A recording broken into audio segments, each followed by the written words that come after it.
Carlos Botouto, buenos días. ¿Qué tal? Buenos días. ¿Está usted bien? Respira, Manolo, respira la audiencia, sensación de liberación, ha pasado lo peor Ah, y el mundo va a ser distinto y mucho mejor a partir de ahora, mucho más de izquierdas, mucho más pues progresista. claro, Una democracia regenerada es la que va a pues surgir cinco estos días, próximos días. 5 días de ejercicios espirituales, pues dan para mucho. Así es, así es. A ver, Veo que te das cuenta por dónde voy, señor. pues vamos a ver. Tú titulas aquí lo de el señor este, Un señor. que lo tengo que buscar, el señor Pedro Sánchez, el título que me has puesto. Pedro Sánchez, de lawfare a plebiscitos. No, de Pues, lawfare y de plebiscitos. Sí, pues pues ahora contamos. ahora cuenta, pues arranca ya, porque no tiene mucha explicación ni introducción el tema. A ver, Bueno, yo creo que aquí se han estado superponiendo estos últimos 5 días varios debates que en realidad son debates diferentes.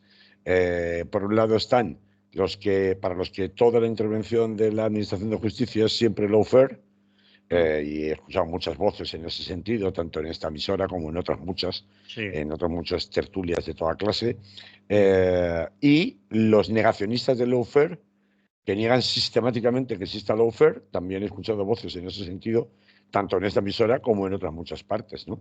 cierto. No es propio solo de aquí o de allá, sino que es un debate general, ¿no?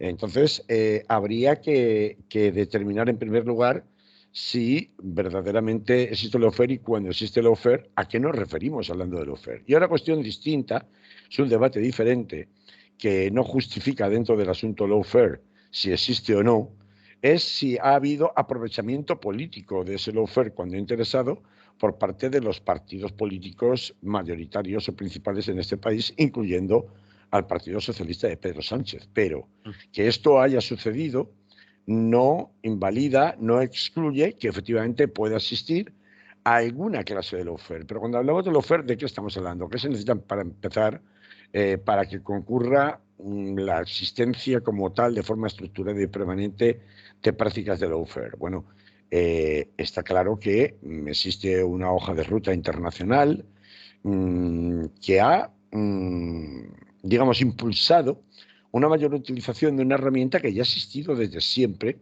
que es la de la presión a través de los tribunales para tratar de desgastar o bien al rival político, o bien a rivales sindicales, o bien a personas o movimientos que no resultaban gratos para otro tipo de colectivos, ¿no? No es, por tanto, una práctica nueva, ni mucho menos. Existen cosas como el delito de calumnias, el delito de injurias, que se han utilizado casi siempre por los poderosos como una manera de amedrentar a aquel que protestaba o que se quejaba o que en un momento dado ponía en solfa, con mayor o menor acierto, con mayor o menor acreditación de sus quejas, a ese tipo de personas en un intento de silenciarlos, ¿no?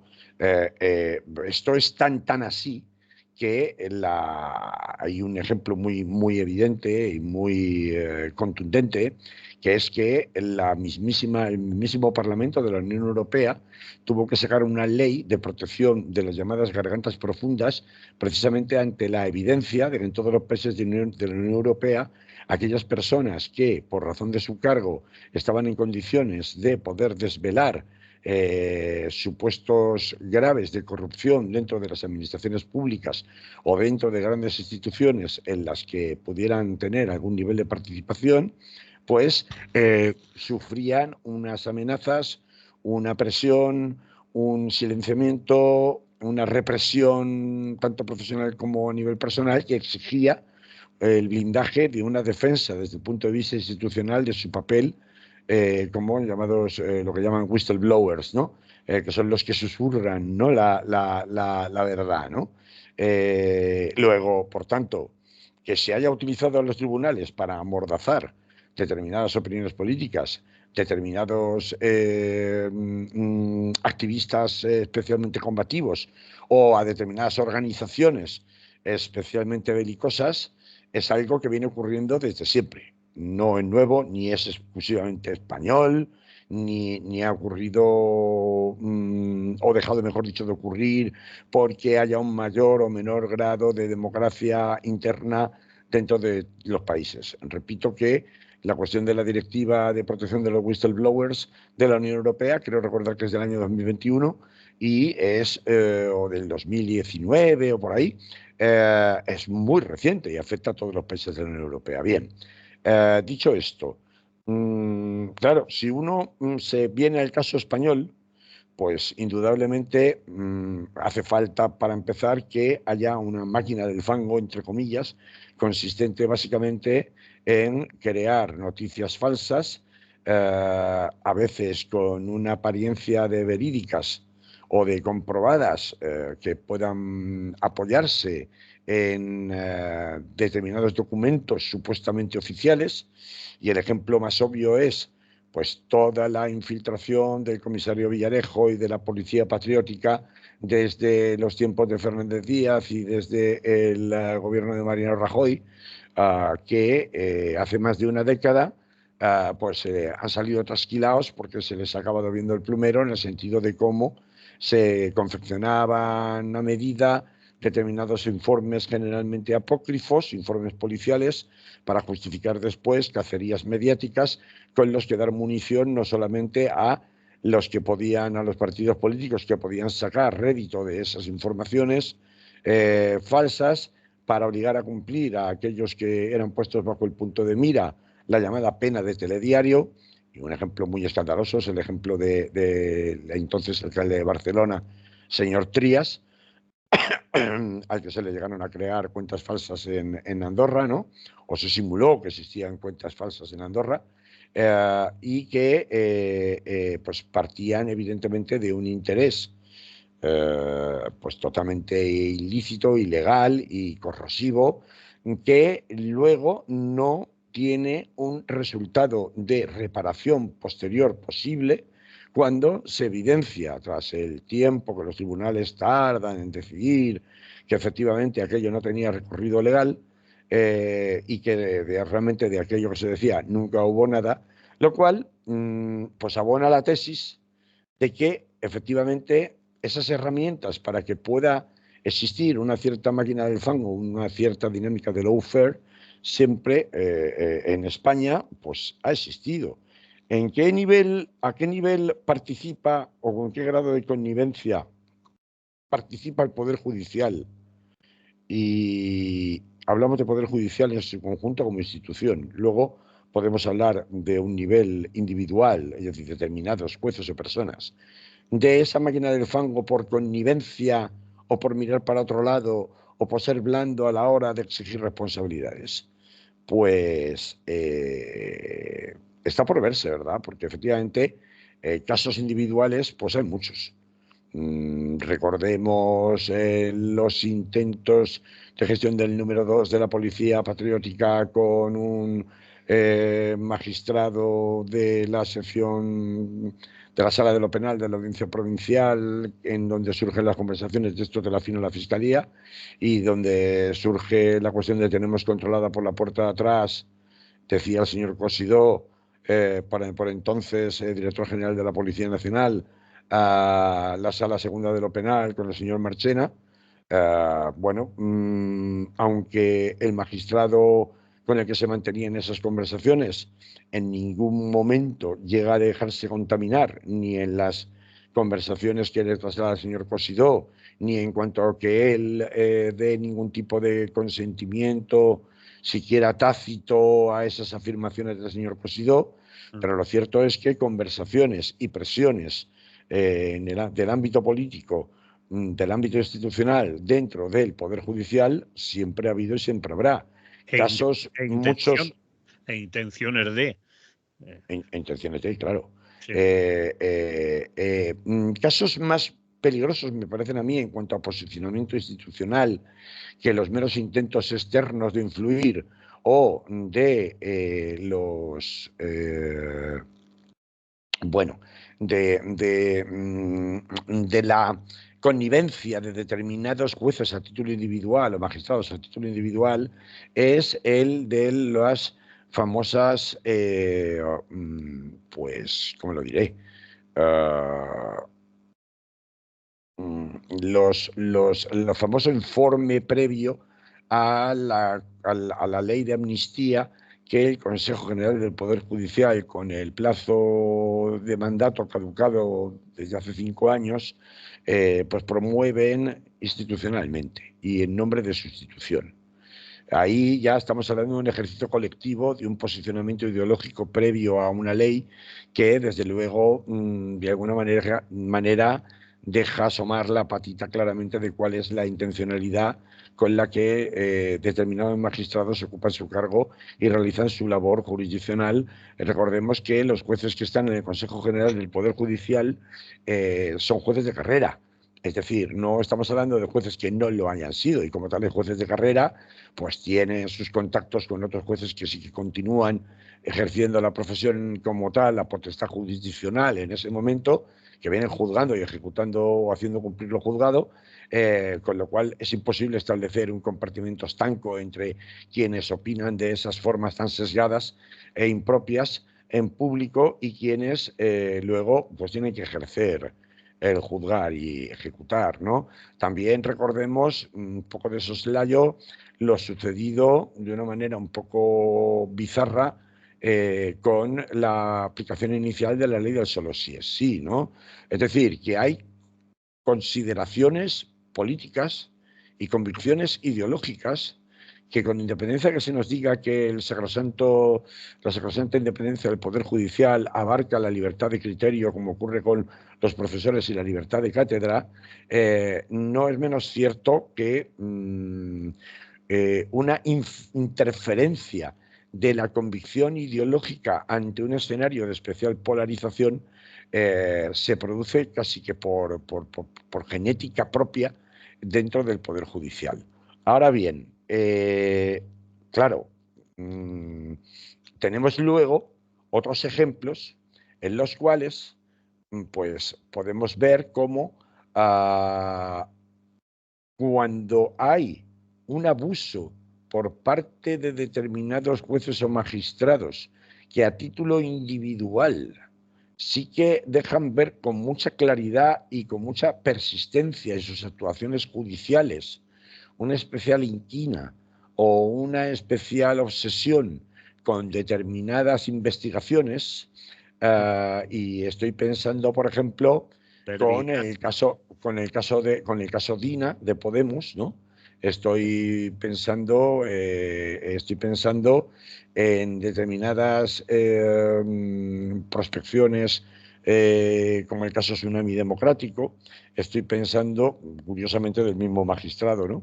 Estoy pensando, por ejemplo, no estoy pensando, por ejemplo, en el caso del juez Llarena, que independientemente de que estuviera, por mucho que se quejen los independentistas, donde independientemente de que tuviera menor o mayor razón, y luego se la dieran o se la quitaran sus colegas europeos respecto a la creencia de que efectivamente existía un delito de sedición que le permitía, o de rebelión, y que le permitía acusar las euroórdenes de detención a determinados líderes independentistas, empezando por Puigdemont, la realidad es que estos supuestos obedecían muy mucho a la cuestión relativa a, pues esto, a la cuestión relativa a que existía un fondo de jurisprudencia, de resoluciones, tanto de la Audiencia Nacional como del Tribunal Supremo, que abondaban en esa idea y que se mantuvieron hasta el final. Hubo que haber una reforma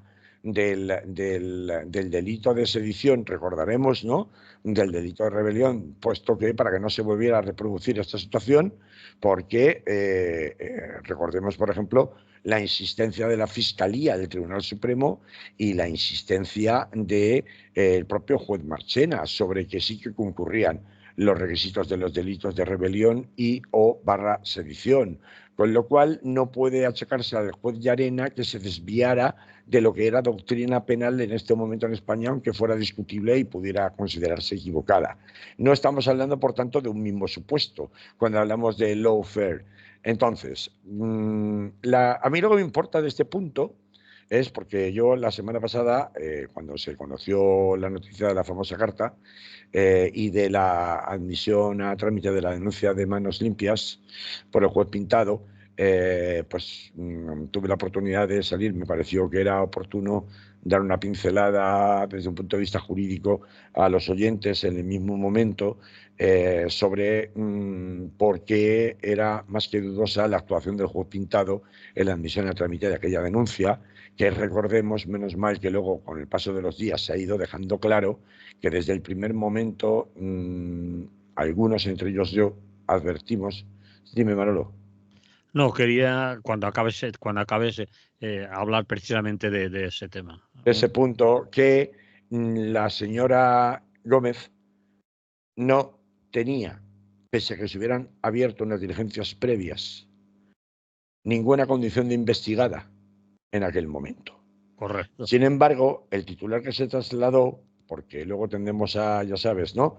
El típico chiste de Pepe le cuenta a Juan, que le cuenta a Enrique, que le cuenta a Andrés, y al final lo que le cuenta Andrés a Juan es algo que no tiene nada que ver con lo que le había contado Felipe, ¿no? Al inicio de la cadena, ¿no? Pues se trasladó inmediatamente, haciendo lo propio por parte de prácticamente todo el mundo, que se había presentado una denuncia contra Begoña Gómez y que se había admitido una denuncia contra Begoña Gómez. No, no se había admitido una denuncia contra Begoña Gómez. Se había admitido a trámite una denuncia para investigar unos determinados hechos que podían apuntar hacia su persona, pero no se había convalidado judicialmente que esos hechos efectivamente tuvieran relevancia penal frente a la señora Begoña Gómez, porque si no, al iniciarse, perdona Manolo, acabo, al iniciarse, y así es como se hace habitualmente, al iniciarse, admitirse a trámite la denuncia, ya se hubiera dicho en la denuncia que estos hechos apuntaban como posible e indiciaria autora a una determinada persona y se hubiera acordado su declaración, cosa que no sucedió. Dime, Manolo. No, lo que quería apuntar en esto, que no es precisamente de la señora Begoña Gómez y lo que tú acabas de decir, que es muy correcto, es que precisamente en la sala segunda de lo penal del Tribunal Supremo del señor Marchena ha hecho doctrina y lo ha repetido varias veces y está escrito que no se pueden incoar procesos judiciales de ningún tipo basados en noticias de prensa o similares bajo ningún concepto, y que es doctrina precisamente del señor Marchena, que no es un pro, digamos, socialista, así para entendernos, ¿no? Es un juez que está en la sala de lo penal, con el que Cosidó intentó meter baza, que tú acabas de decir que no, eso no significa que Marchena le hiciera caso, pero el señor Marchena ha dejado claro, y la sala de lo penal del Tribunal Supremo, que no se deben incoar procesos judiciales de ningún tipo basados únicamente en recortes. Utiliza la palabra recortes, recortes de prensa o informaciones de medios de comunicación, si no hay mayor prueba o consistencia de esas informaciones, que muchas veces son insuficientemente contrastadas. Quería incidir en eso, Bueno, porque a bueno, partir de ahí se ha montado toda la pírula que tú acabas de decir. bueno. Juan le dice a Pedro, Pedro le dice a Juan, y al final de lo que es a lo que se ha pretendido decir va un montón, ¿no? Bueno, es que esto llegó a trascender incluso la prensa internacional, que en algunos casos, en otros no, porque eran más rigurosos, hablaban de titulares como que un juez investiga a Begoña Gómez. Perdona, un juez no investiga a Begoña Gómez porque para eso Begoña Gómez tiene que estar declarada formalmente como investigada, cosa que no ha sucedido, Investiga al información. menos en ese procedimiento. Lo que dices es tan cierto, Manolo, Y yo también lo apuntaba así, vamos, iba a decir negro sobre blanco, pero bueno, fue telefónicamente, así que no hubo posibilidad de hacerlo sobre papel. Ya el pasado miércoles o jueves, cuando se conoció la noticia, que tanto es así, digo, que efectivamente no cabe la admisión a trámite de una querella basada exclusivamente o denuncia basada exclusivamente en recortes de prensa, que esto, la doctrina del Tribunal Supremo, viene de muy atrás. Es que en 2013, Manolo, Mm, el Tribunal Supremo ya le advirtió precisamente a manos limpias que sí, no le admitía a trámite la denuncia que había presentado contra determinados magistrados, fiscales y hasta el presidente del Consejo General del Poder Judicial, por lo que ellos denunciaban con recortes de prensa como una campaña de acoso y derribo contra Elpidio José Silva, que es el juez que luego fue condenado por encarcelar ilegalmente a Miguel Blesa, expresidente de Caja Madrid. correcto. De hecho, el Tribunal Supremo ya le dijo entonces que los juicios de valor no convierten la noticia en delito. Los juicios de valor no convierten la noticia en delito. Usted puede poner el titular que quiera, puede hacer las consideraciones periodísticas que le parezcan dentro de su libertad de expresión y de información, pero eso no son hechos y mucho menos le otorgan la condición de hechos de carácter delictivos.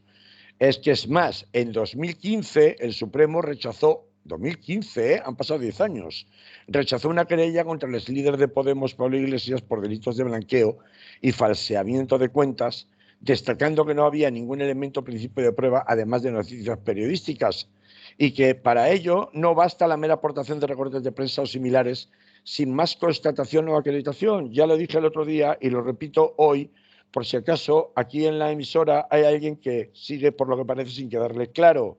No puedes ir, por mucho que te parezca, a una querella, a una denuncia, a un juzgado de guardia, solo con recortes de prensa. Tienes que aportar además un principio de prueba de suficiente entidad como para que pueda ser valorado como indicio, al margen de los recortes de prensa. Esto de llegar al juez. Y el juez ya lo valorará, que es una expresión, ya lo averiguará, ya comprobará si son hechos o falsos son ciertos o falsos los hechos que denuncian estos titulares. En definitiva, convertir al juez en una especie de investigador privado, eso está prohibido expresamente, no de ahora, desde el año 2015, desde el año 2013, perdón, hace 11 años.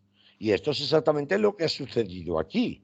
El juez sí que ha asumido una labor prospectiva que ha dado lugar, que está prohibida, tan prohibida como que hace escasamente 3 meses el Tribunal Supremo en este 2024, en febrero, volvió, febrero fue sí, volvió a decirle que no a una querella de Vox contra el Ministerio del Interior, contra el ministro del Interior, perdón, contra Grande Marlaska, por la actuación de la policía en las manifestaciones de Ferraz en noviembre, cuando la policía nacional realizó cargas contra los manifestantes que estaban allí, pues ya sabéis, ¿no? Realizando el sainete peculiar que estuvieron llevando a cabo todas las tardes, noches en la puerta de la sede de Ferraz por la ley de amnistía, ¿no? Mm. Luego, no, o sea, no se puede ir a presentar una denuncia solo con recortes de prensa, esperando que el juez compruebe a ver si es verdad o no es verdad lo que dicen los periódicos. Oye, Carlos, y cuando un juez, a pesar de esa doctrina, ya Ahí desde voy a ir, voy a 2013, ir. además del dictada por el Tribunal Supremo, la sala de lo penal que lleva, que preside el juez Marchena, a pesar de eso, afecta, es o por dos cosas, Ahí voy, ahí o voy, ahí es voy, por ahí dos voy, cosas, pienso yo, ahí o voy, ahí voy. porque, o porque hay algo más que con recortes de prensa y él lo sabe o lo tiene comprobado o se lo han aportado de otra manera o porque está haciéndolo mal. Y alguien le tenía que decir, oye, tío, esto no lo puedes hacer por muy juez que seas, ¿no? A ver, vamos a ir por Pero, partes, esa es la segunda parte de la parte contratante va, que decía aquel. Yo quería concluir esta primera parte antes de que nos tomemos un respiro y pongamos un poco de música del siguiente modo. Y daré contestación a lo que tú me preguntas como que es muy lógico y muy natural. Bueno, ya sabemos que no se puede y sin embargo se ha hecho. Uno de los peligros que ocurren cuando uno tiene la manga ancha para admitir este tipo de querellas, lo que antes se llamaba prohibición de la querella catalana, se llamaba así, Sí. que era, bueno, pues yo tiro la piedra y luego digo, bueno, si sale mal, yo no he sido, es el juez el que averigua en todo caso qué es lo que ha pasado, ¿sabes? Pues esa prohibición de la querella catalana, que se llamaba, tiene un efecto llamada preocupante, tan preocupante como que la asociación Hazte Oír ha presentado otra denuncia similarmente parecida o igual, casi. Acabo de hacer una construcción sintáctica fatal, me disculpen los oyentes. Bueno, muy parecida, vamos a dejarlo en esto, a la denuncia previa de Manos Limpias, a propósito, para que por conexidad entre los hechos denunciados le acabe correspondiendo también su instrucción al juez Pintado. ¿Qué te parece? En instrucción 41. Ahora ya no solamente es Manos Limpias, también es Hazte Oír, que como sabemos es una organización de exquisito escrúpulo jurídico, tanto como la de Manos Limpias, ¿no? Es decir, y con una equidad democrática y apartidista especialmente relevante, ¿no? Pero que, aunque sea a través de las ondas, se me notarán las comillas que estoy poniendo en lo que estoy diciendo para mostrar la ironía con que lo digo, ¿no? Claro, esto, contra esto, y es a donde yo quería terminar, mi moraleja principal o mi objetivo principal, después de contar todo esto y dejar claras unas cuantas ideas centrales, es, vale, sabiendo que existen abusos en el ejercicio del propio derecho que están expresamente prohibidas por la ley en el mismísimo Código Civil. Es principio general del derecho. Está prohibido el abuso en el ejercicio del propio derecho.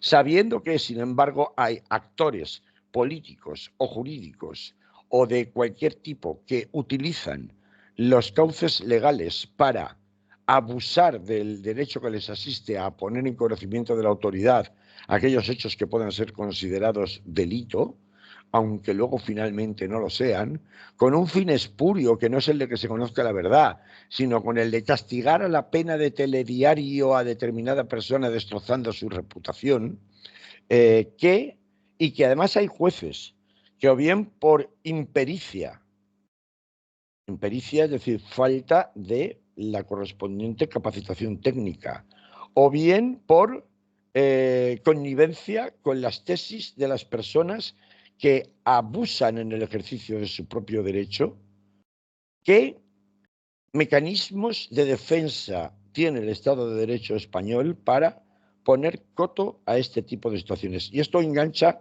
con el discurso de ayer por la mañana, cuando Pedro Sánchez anuncia que va a continuar y no deja en absoluto claro, no solamente es que no se somete a una moción de confianza que probablemente hubiera tenido o complicado llevar a cabo, y de lo que hablaremos ahora en la segunda parte, sino que tampoco propone ninguna medida más allá de una aparente regeneración democrática concreta para que este tipo de situaciones no se sigan produciendo.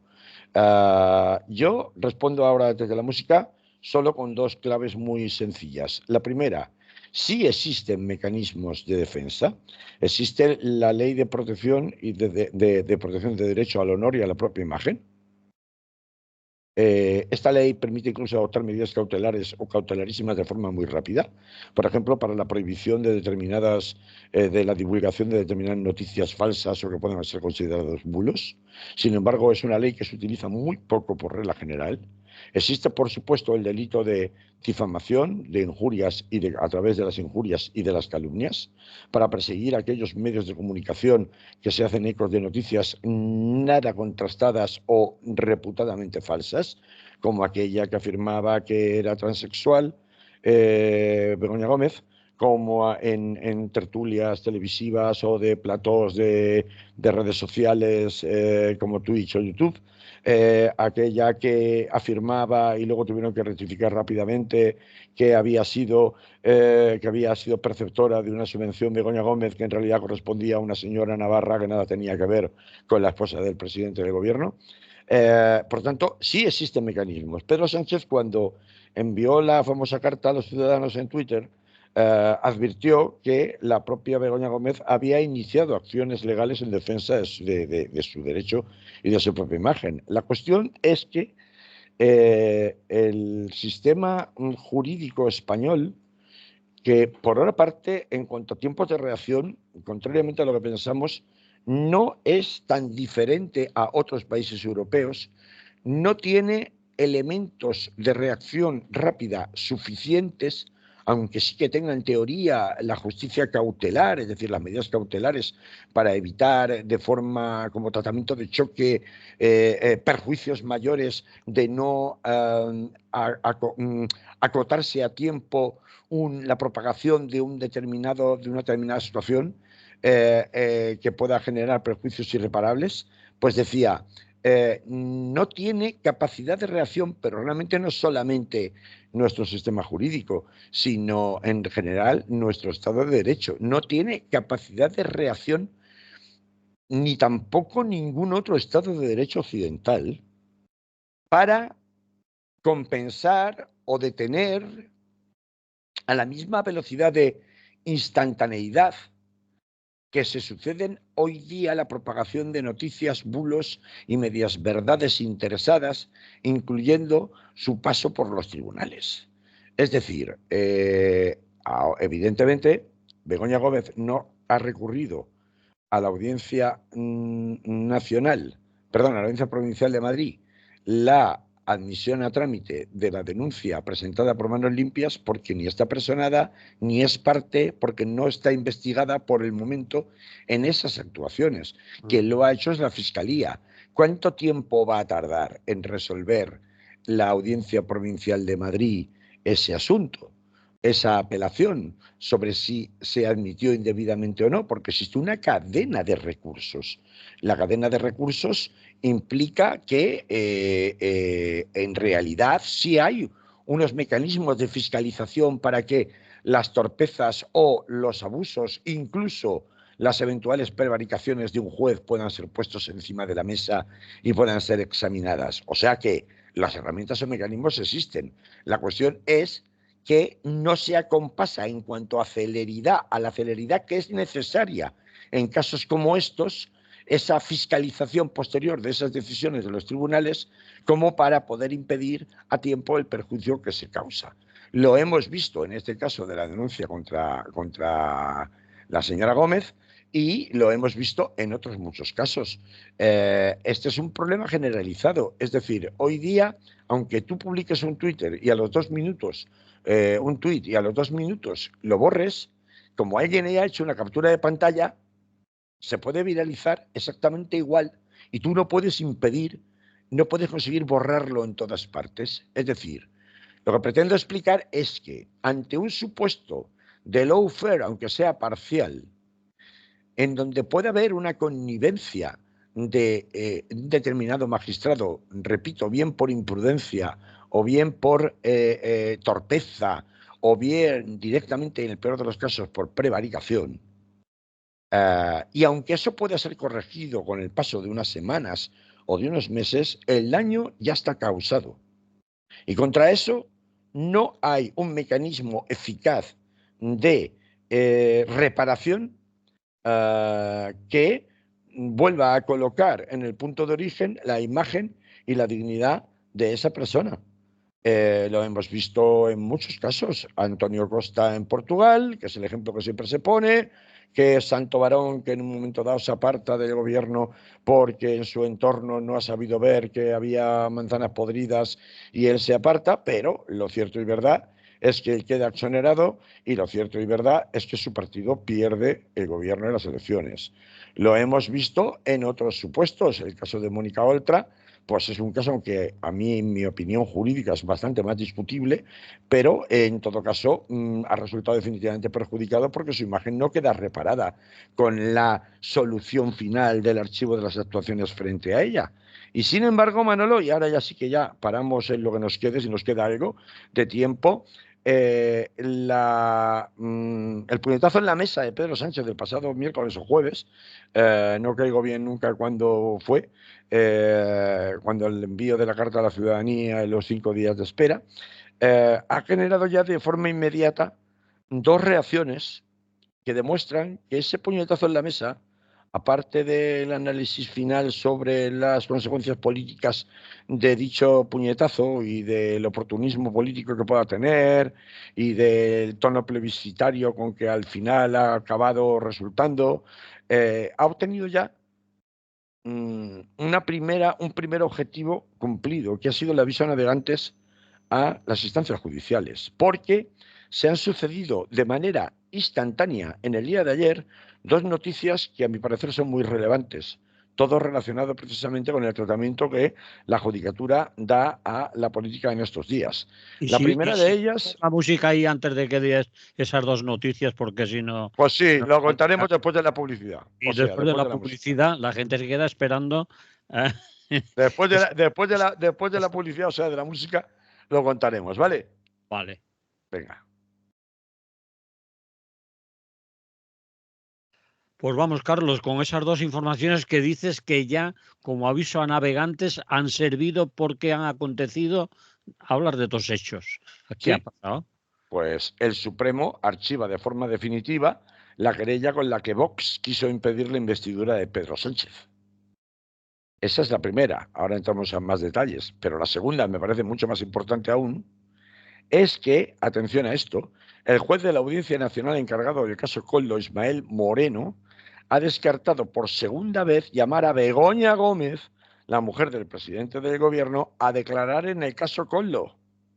Porque, según manifiesta el juez Moreno, lo único que existe respecto de esta cuestión son meras informaciones periodísticas no contrastadas, de las que se desprende que Begoña Gómez ha podido tener relación con uno de los investigados, Víctor de Aldama, lo cual tampoco es revelador de nada más, especulándose que podrían haberse tratado cuestiones relativas a los contratos de adjudicación del suministro de mascarillas. Dice Moreno en un auto que, qué casualidad, se da a conocer en el día de ayer.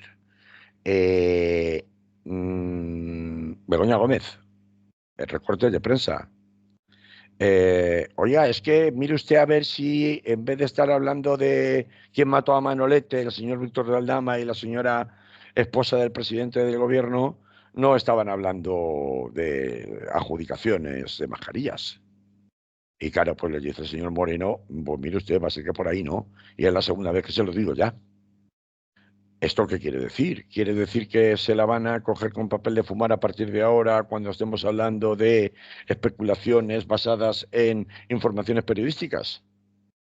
¿Quiere decirse que si hay ahora una ley de regeneración democrática que se pudiera, digo yo, sacar adelante como una consecuencia real, palpable y que se pueda contrastar y tocar con los dedos de los 5 días de reflexión del amado presidente del gobierno, va a resultar que entonces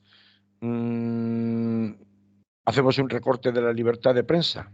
Porque claro, voces pidiendo mano dura con los pseudomedios de información vienen de la izquierda y de la derecha, pero sobre todo de la izquierda. Y cuidado con la tentación totalitaria. Ejemplos. ¿Cuántas veces hemos escuchado incluso de periodistas parlamentarios exigir que a esta gente que viene como Alvise, Javier Alvise, este tipo de intoxicadores profesionales de la extrema derecha que anidan en YouTube y en otros medios no reconocidos de información, en una época como la que vivimos, donde el concepto medio de comunicación ha cambiado radicalmente, ya, porque ¿por qué no es medio de comunicación un podcast de YouTube en directo, donde todas las semanas se concitan, o todos los días, si me apuras, se concitan 300.000, 400.000 seguidores? Porque eso no es un medio de comunicación. ¿Qué define qué es un medio de comunicación? Pues a lo mejor uno de esos, aunque nos cause horror, tiene más audiencia y más tirada que cualquiera de los medios que tradicionalmente llamamos medios de comunicación o de desinformación, o llámale como queráis. Pero por ahí debe de ir que el señor del medio de comunicación, sea este un medio de comunicación escrito, clásico, con muchos años de solera, o un youtuber de última generación a su comunicación, a su información, debe de aportar algo más que yo creo, yo pienso, yo digo. Es Bueno, decir, como si los medios, como debe si, de tener Manolo, contraste, información, pruebas Manolo, para cuando el juez le llame le diga, mira, sí, tengo aquí una Manolo, carta, tengo un documento, he conseguido una información que está grabada, escúchela usted, etcétera. Si ese youtuber Pero lo Manolo, tiene, es un medio de comunicación pero tan Manolo, serio como el país, si el país lo tiene. Es hombre, decir, pero no, yo no puedo compartir ese argumento, me vas a disculpar, porque por esa regla de tres, ¿qué medio de comunicación con mayor solera hay en este país que el ABC? ¿Y el ABC acaso no es un medio de comunicación que ha colado 400.000 goles de informaciones como mínimo dudosas o tergiversadas? En donde no, ¿acaso todos los periódicos o medios de comunicación con solera, como tú le llamas, no están cada 2 por 3 en los tribunales y unas veces son condenados y otras veces no y han tenido que ejercer el derecho de rectificación de las personas aludidas? Es yo decir, estoy de eso no acuerdo puede con definir usted. el ser A ver, solera. no me he explicado bien o no me has entendido. Cualquiera de los dos, sea un youtuber de una Claro, claro, generación o un medio de comunicación, claro. el ABC de Solera, digamos antiguo, debe de aportar a su información Información algo veraz y más. contrastable. Eso es. Información Y veraz y pruebas. contrastable. Da igual que sea un youtuber que lleve 3 telediarios o que sea un medio de comunicación que lleve 150 años. Sí, Esto no sí. es lo que define el que verdaderamente. Ahora bien, cuando efectivamente hay un proceder, es decir, puede detectarse un patrón basado en la mentira, caray, el mayor imperio mediático en el mundo anglosajón es el imperio del señor Murdoch, que está basado principalmente en la utilización de la mentira como argumento comercial. Entonces, y es el mayor imperio mediático que existe. Bueno, por ponerte un ejemplo, la Fox, el Sí. canal de televisión Fox, por televisión por cable, que está extendido por toda América, desde Canadá hasta Argentina, es de los Murdoch, Sí. junto con miles de cabeceras de periódicos, ¿no? Entonces, en fin, este sería otro debate que me quita tiempo, me roba tiempo, Sí, vale. para advertir el tema de qué medios sí, qué medios no, y cuándo sí, cuándo no, pero para advertir que de momento ha habido un efecto inmediato del aldabonazo que ha pegado Pedro Sánchez con estos 5 días de reflexión y que ha provocado que resoluciones pendientes de los tribunales que justamente han caído ahora, las dos se midan muy bien el cinto a la hora de ser escrupulosos con las garantías de los investigados, que en mi opinión es algo de lo que felicitarse, no porque afecte a la señora Begoña Gómez, sino con carácter genérico. Pero por otra parte, o sea, para todo el mundo, pero por otra parte hay también una derivada diferente respecto al uso partidista o bueno, yo le he llamado antes plebiscitario del que ha sido acusado Pedro Sánchez con esta maniobra de 5 días de reflexión para al final no acabar haciendo nada, porque él mismo reconocía en su comunicado que de prensa sin prensa, que ya eran conscientes, tanto su mujer como él, de que los ataques contra su persona y contra su entorno familiar iban a continuar. Es más, no van a continuar, van a arreciar.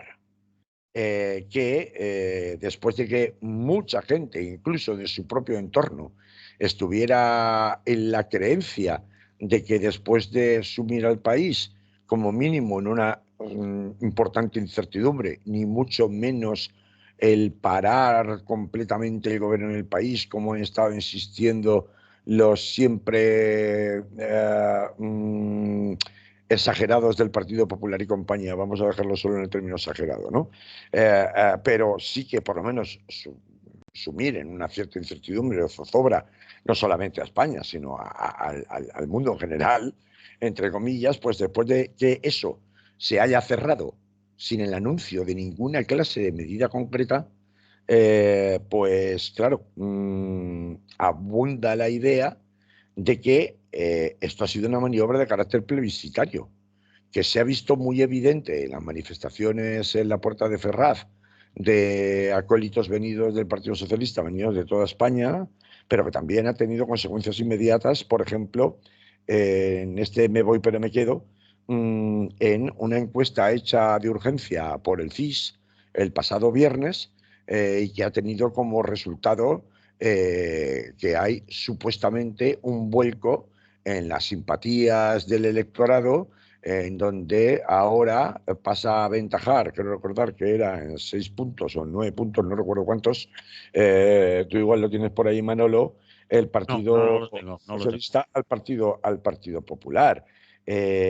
Hombre, vamos a ver, esto, por otra parte, enlazada directamente con el inicio de la campaña electoral catalana. Y resulta que los socios de investidura en Cataluña están que trinan, claro, porque desde las manifestaciones o declaraciones de Puigdemont en Francia, diciendo que no iban a consentir que se españolizara la campaña de las elecciones catalanas, hablando permanentemente de Pedro Sánchez, en definitiva de Madrid, a las denuncias de oportunismo político del señor Pere Aragonés, eh, a ver, incluso exigiendo la suspensión de la entrevista de Pedro Sánchez ayer en Televisión Española por considerar que eran electoralistas, de ayer por la noche digo, pues esto nos lleva a una consecuencia evidente. Nada va a ser lo mismo en el bloque de investidura a partir de ahora, porque esto, volver a poner todos los focos sobre mí, utilizar el tema de la empatía, de, hombre, es que se han metido con su mujer, y claro, pues, ¿quién no reaccionaría así cuando se meten de esa manera tan descabellada con su mujer y encima con una cosa que al parecer no está nada clara, que fíjate quién lo ha presentado, un juez que además parece que se ha saltado a las normas y que ha admitido a trámite una cosa que no debía, etcétera, etcétera? Pues ya ha conseguido otro efecto con este golpe de timón, con este puñetazo en la mesa.